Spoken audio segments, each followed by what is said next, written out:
everyone, welcome to my channel. If you have just passed your class 10th and are looking forward to your class 11th, you're at the right place. Because today I've got several tips and tricks for you to start your class 11th with full confidence. So without any further ado, let's get started. Class 11, the hardest class of my life. My friends, everyone on the internet tells you that it will be the hardest class of your life. But actually, the answer is no. It will never be the hardest class of your life. See, I've talked to several seniors and they all have said that it was the easiest or the hardest for them with reasons. And I'll tell you why you might feel it might be the hardest or the easiest or pretty simple for you as well.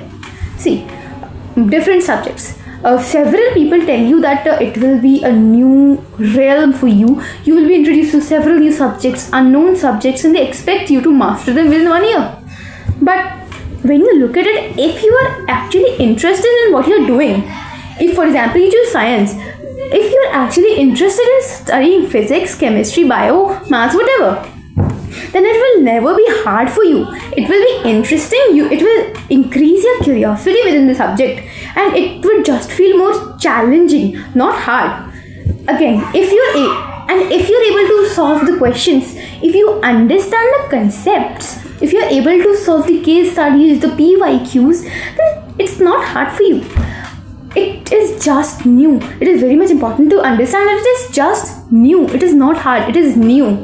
And once you familiarize yourself with the basic concept, it will be very clear. What sort of note-taking method should I use for my class 11th? If you're still based on that old style, writing every line from the book, note-taking method, then you're so doomed for class 11th, because it requires a systematic breakdown of the topic so that you can retain the most of your information. As you can see on your screen, there is a different note-taking method that I use most of the times. It is called the Cornell's method, in which you divide your page into mainly 3 segments. That includes main notes or key thoughts, and on your side margin you put on Q questions or the important questions that are put down by your teacher, and at the bottom you put on summary. But how I like to modify it is actually a little different. So the place where you're supposed to write the summary, I write the key words, the key terms, the important words that your teacher always stresses on, during the class, but never makes you note down. So there you're gonna write the important keywords. For example, you just understood a specific chapter, and each keyword, for example, you just studied life processes, and so below there you're going to write peristaltic movement, aerobic respiration. These are the key terms that would help you navigate through your notes and also retain information efficiently. And of course, for the Q side, I always put on questions. What I ask myself is, what all sorts of questions can be asked from this? For example, while your teacher is making you understand notes, or making you write your notes while they are teaching, they put up a few questions like, what do you mean by this? What is this? Mind well, this is a PYQ. You need to note all of that down, all of the important questions on that side of the paper. How am I supposed to manage my time between tuitions, classes, and a lot of homework? So my friend, you will need to get a planner. If you do not have any sort of diary or planner like I have in which I have noted down several things, it would help you so much. Because number 1, it helps you retain information. Number 2, it keeps you organized. Number 3, it keeps you planned throughout the year. I literally planned my 10th grade throughout this planner. It is not even a planner, it is just a random diary I found, and I have been using it so productively, and it would help you a lot as well. So get a planner and fix your life. And now for the stream-wise subject dissection. Talking about commerce, we have 3 basic subjects that includes BST called Business Studies, Accounts or Accountancy, and Economics. According to what I have known from our seniors, I got to know that accounts is considered extremely hard. It is like the physics of commerce. So you need to understand the concept very deeply in order to solve all the questions, the case studies, and the numericals, I believe what they're called. So the main thing about accounts is the concept and then question practice, because it is very important. And then we got our BST or Business Studies. It is considered comparatively easier, or like the SST of commerce, because it is totally a what do you call it? It is completely a conceptual subject that includes a lot of learning and understanding of the concepts. What you're going to do is you're going to understand the main concepts deeply so that you're able to solve case studies. You can practice it by solving case studies. It will just improve your knowledge very much. And then talking about economics, I believe it is divided into microeconomics and then economics. Microeconomics are considered pretty much hard, so you should be able to like draw the diagrams and know the basic concepts and ability to solve the questions for this reason. And now for the science, science is further divided into PCB and PCM, and the combination of both, which is called PCMB. P stands for physics, C stands for chemistry, and B stands for biology, where M stands for maths. Maths is further divided into core maths or applied maths.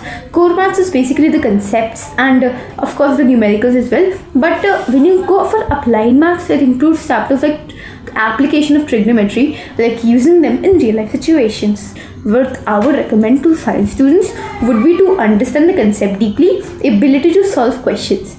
These are the two pillars that would help you ace your exams. If you're able to understand the concepts deeply, and then and these pillars are also interlinked, as I tell you that these are the pillars that will help you ace your exams. These pillars are also interlinked. If you're not able to understand the concept, then you will never be able to solve the question the correct way. And now for arts. Arts is basically social science that includes all the three dissections mainly of social science, that include history, civics or political science, and geography, where economics and other subjects like English and all are optional. Mind you, I'm not including all the optional subjects or all the basic subjects that you're already aware of, like English, in order to familiarize you with what you have to know. So for history, again, you need to know the trick that I used for history in class 10th was basically creating a storyline. You need to understand that if this happened, then this happened, and then this happened, and this character dies, and stuff like that.